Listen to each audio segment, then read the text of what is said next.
attention. We got a guest speaker today for advisory.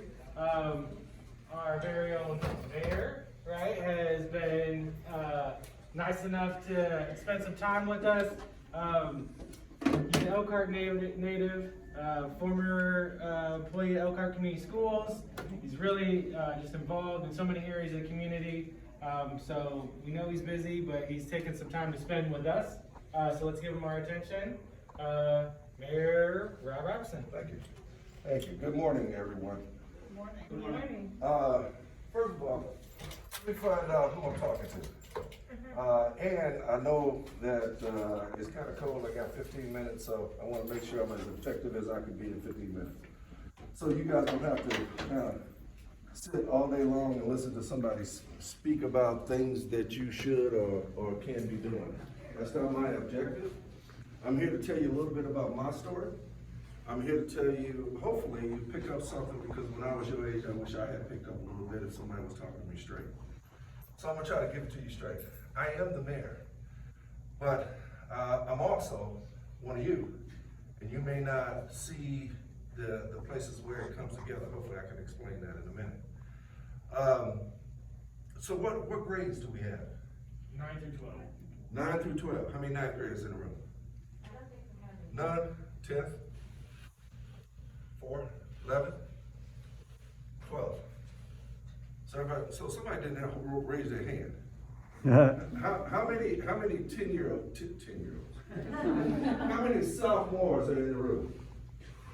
1, 2, 3, 4, 5. Anybody back there?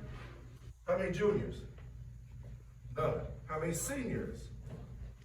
1, 2, 3, 4, 5. So it's actually about even split between juniors and seniors. So basically, no, between sophomores and seniors, right? All right, cool. So you seniors are pretty much having to make some pretty big decisions coming up pretty soon. You sophomores have made some and will make a few more that's coming up pretty soon. And I know all of your instructors talk to you about the kind of things that occurred to put you in here. Okay, so this isn't like the hallways of East and West for you high schoolers, North Side, Pierre Moran, and West Side for middle schoolers. This is a space that gives you a chance to make a break. Now you gotta choose what that break looks like. Now, when I was thinking about what I wanted to talk to you about, I spoke here about, I don't know, maybe about a year or two ago? A couple of years ago. Was it a couple of years ago? I spoke about a couple of years ago, and I told this story. And I'm gonna tell this story again, because I think it's relevant, but I added a little bit to it this time. I started thinking about my life from the time that I left Elkhart Central until the time I became mayor. And I started thinking about the things that occurred that allowed me to be able to position what occurred when people went in and trusted me enough to be the mayor of Elkhart.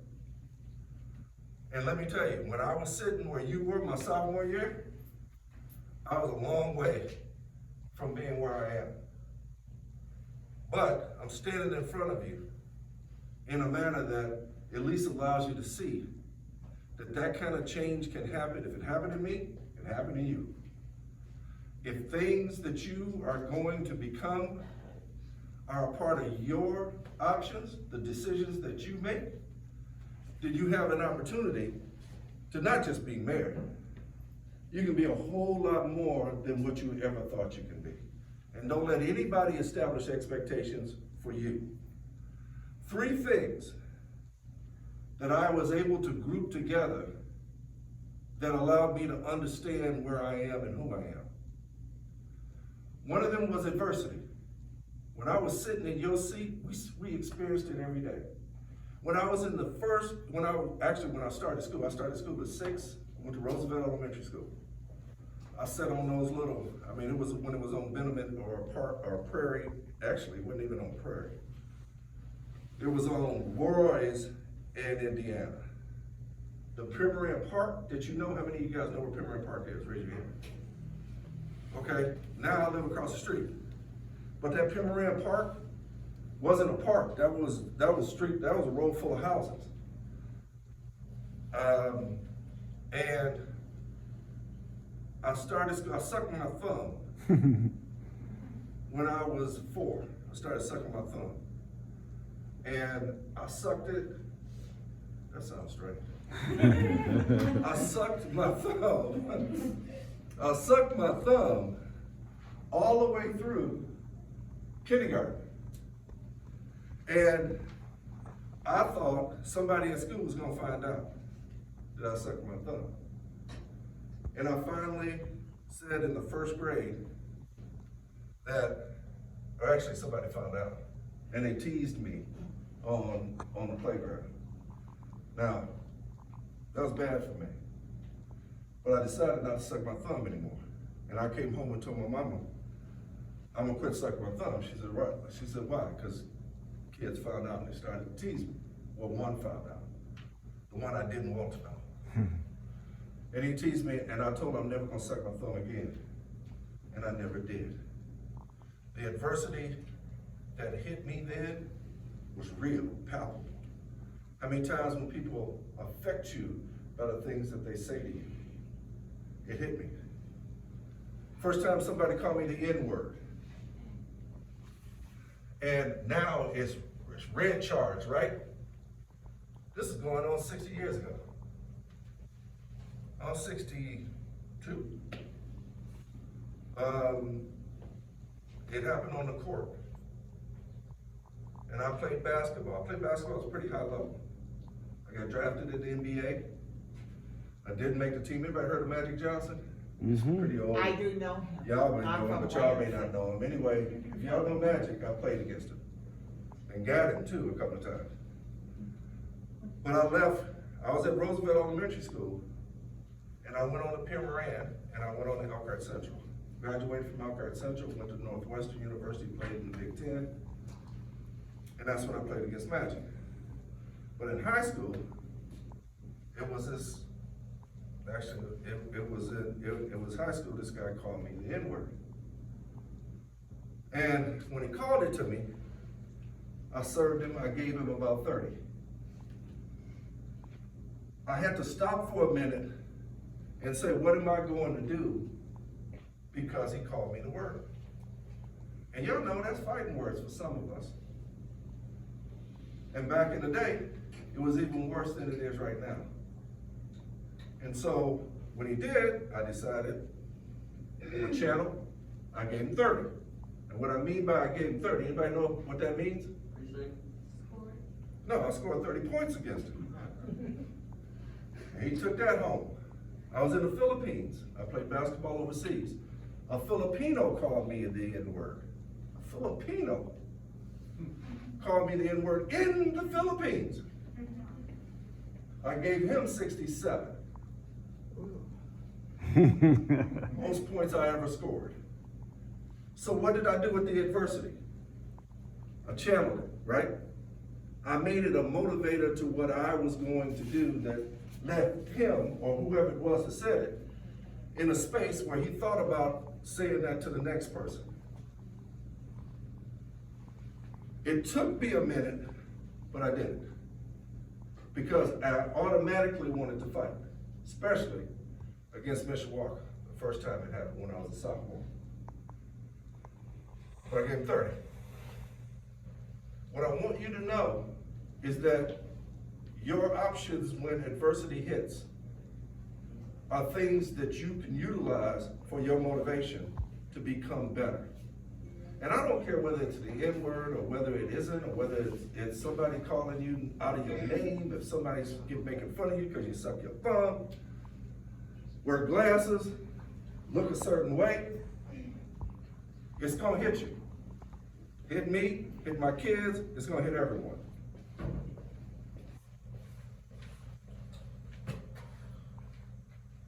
As I became a young adult,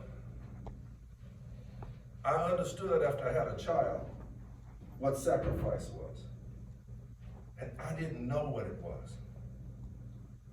But prior to me becoming a young adult, in my senior year, there was a guy that was a friend of mine. We would play ball all the time, and we would cut a couple blocks, just always hang out. It was about 4 or 5 of us together after we had hooped over at Neighborhood. I was over at Wagner and 6th Street. That's where everybody used to go. And he stopped and told me I had to get out of the car. I'm like, why I have to get out? He said, you can't go where we're going. I said, really? Where y'all going? He said, you don't need to know. So he put me out in the car about a block from my house. I lived on Benham and Park. I walked home. They went and robbed a Burger Dairy store. Now that's today's 7-Eleven. They robbed the store, armed robbery, and they got caught. They went in for 20 years. I left Elkhart when I was 18. I didn't come back. 20 years later, I was 38 when I came back. 3 months in, I see Pig, my boy that I'm talking about. And I said, man, why'd you let me out the car? He said, because you had a future. And I wanted to make sure that I did what I could to help. That was something that he sacrificed for me. When I had a child, I understood what sacrifice was. I'm asking you, what can you sacrifice for somebody else that you have? Pig gave it to me free, right? Didn't cost him anything. But guess what it did for me? Saved me from doing time. And I didn't even know what they was getting ready to do. Sacrifice. Understand what it means to you. Understand how you can give it. When after I came home, I stayed home for about 10 years or so. I understood the word that I'm going to actually, this word helped me become mayor like no other. And it was empathy. And the empathy that it took for me to build relationship with people who may not look like me, may not have the kind of choices I had, may be in a different situation, was what it took, I think, for people to trust me enough to say that, Rod, I'm going to vote for you. Empathy is what it takes to build a relationship. If you don't have empathy, you can't do it. If you're selfish, you can't do it. If you're unwilling to sacrifice, what kind of friend do you think you have? If you don't understand how to deal with adversity, I guarantee you the choices that you make won't be good ones. All of this time, when I was growing up, and from the time I was sucking my thumb until the time that I came back home with a family and decided that I didn't want to run the streets, I had friends that were in the streets. One of my best boys just got out. He spent 10 years inside. He's my best friend. I talked to him about a day ago. Got the ankle bracelet, and he was selling rocks. What I'm trying to say to you is that I went to Roosevelt, I went to Pemberton, I went to Elkhart Central. I ran the same streets that you guys walk by every day. I didn't run them as someone that wanted to end my life tomorrow or the next day. I ran them as someone that felt like they had a future. And the people around me, the friends that I chose, even though my boy started to sell rocks, he was still my boy. So I understood empathy. I actually talked in court for him. And And there's no other way for me to look at it as though there was a divine purpose on my life. And I believe that there's a divine purpose on all of your lives. Whether if you don't want to be married, that's cool. I do want you to be a citizen that grows up and turns, how many of you 18? You can vote for me. I just want to let you know. And it don't matter whether or not I'm a Republican or a Democrat. Forget all that stuff you see on TV. What matters is what you go down, walk down the street and understand about where you live and who lives with you. What matters is whether or not we can make things better because of it. What I'm trying to do in Elkhart is to make people feel as though they can understand empathy. They can sacrifice for each other. And that they understand that we all going to have to deal with adversity. So the same things I have to deal with to get through the spaces that you guys are in right now, and women, is the same thing that we as a community we have to do. And you guys all of you are a part of it. No matter how many times somebody looks the other way when you're walking down the street, no matter how many times you make a mistake, you can get up and you can make the right choice. So I'm asking you not to give up on yourselves. I'm asking you to make sure that you understand what true adversity is and what it means to you. Because it means something to all y'all. And nobody, who sucked their thumb when they were small? I had a feeling that nobody, nobody gonna raise your hand, right? But there was something about you that was different. You know it. And something that you didn't want everybody else to know. You battled through it. If you're still making bad decisions because of a little adversity that you got to go through, understand the word sacrifice. Sacrifice that selfishness. Leave it alone for a minute. Think about it. And then move yourself to a place where you can build the empathy necessary to build relationships that are going to always support you in the rest of your life. These teachers and administrators, they're trying to build a relationship with you, whether you like it or not. And sometimes that relationship includes accountability, which means if I say something to you and you commit to me, and then you follow on your commitment, I gotta look at you and say, come on, dude, what's up? You committed to me. So what I want you all to understand is that no matter who you are, you have an opportunity to be better than you are right now. And I have an opportunity to be better than I am right now. And every day, no matter whether I'm there or not, I'm working on it. Because I think it's important for all of us to understand how we're interrelated with each other. So, I want you to know that I hadn't put those three things together in a speech yet. And I made a lot of them. But what I wanted to let you know is that the things that impacted me also I know impacts you. I could speak to you about so many things in Black History Month. I could speak to you so many things when it's not Black History Month. I could speak to you about things that I know you're going through and you seem to can't find a way to get an answer. But that wasn't the choice. The choice was to speak to you about the things that I know impact your life. And I wish somebody would have told me, and they probably did when I was your age, but I wasn't listening. So if you take anything away from this,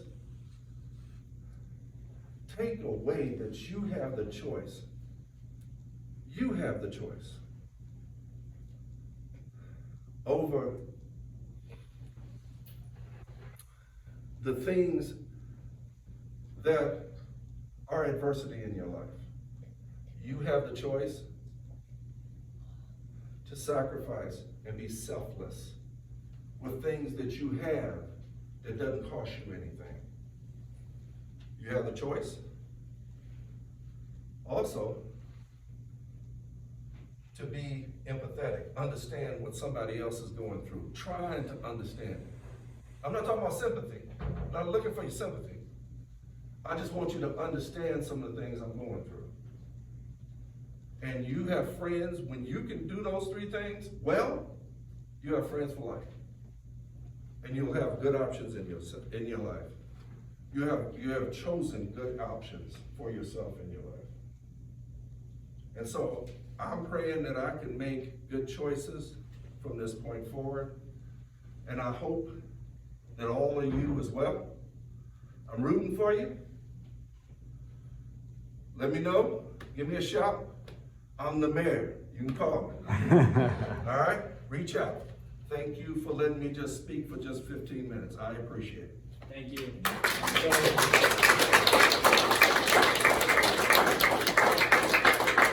right, we've got a lot to think about. I really appreciate, especially the part on empathy. I think that really, at least that connected with me this morning.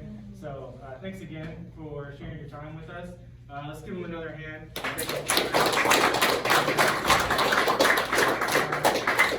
right, teachers, if you want to dismiss the students, they can head back to their classes. Correct.